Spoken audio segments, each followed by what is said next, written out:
కష్టాల్లో ఉన్న పొరుగు దేశానికి అండగా నిలవడంలో భారత్ మరోసారి తన పెద్దరికం చాటుకుంది. వరుస భూకంపాలు, భారీ వరదలతో విలవెల్లాడుతున్న ఆఫ్ఘనిస్తాన్ ప్రజల కోసం భారత్ అత్యవసర సహాయక సామగ్రిని పంపించింది. రాజకీయాలకు అతీతంగా కేవలం మానవతా దృక్పథంతో ఈ నిర్ణయం తీసుకున్నట్లు భారత విదేశాంగ శాఖ స్పష్టం చేసింది. ఈ విపత్కర పరిస్థితుల్లో ఆఫ్ఘనిస్తాన్ ప్రజలకు భారత్ ఎప్పుడూ తోడుగా ఉంటుందని భరోసా ఇచ్చింది. గత కొద్ది రోజులుగా ఆఫ్ఘనిస్తాన్ ప్రకృతి వైపరీత్యాలు వణికిస్తున్నాయి.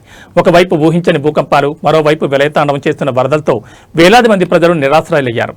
ఆహారం, మందులు అందక చిన్నారులు, వృద్ధులు తీవ్ర ఇబ్బందులు పడుతున్నారు.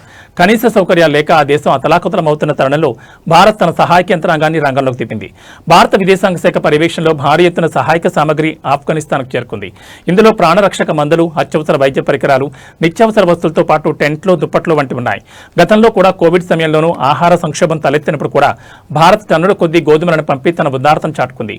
తాజా పరిస్థితులపై నిరంతరం నిఘా ఉంచుతున్నామని, అవసరమైతే మరిన్ని బృందాలను పంపిస్తామని కేంద్రం ప్రకటించింది.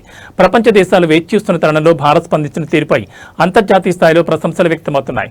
వసుదైక కుటుంబం అనే నినాదానికి అనుగుణంగా భారత్ చేసిన ఈ సాయం కష్టాల్లో ఉన్న ఆఫ్ఘన్ ప్రజలకు ఎంతో ఊరటనిస్తోంది.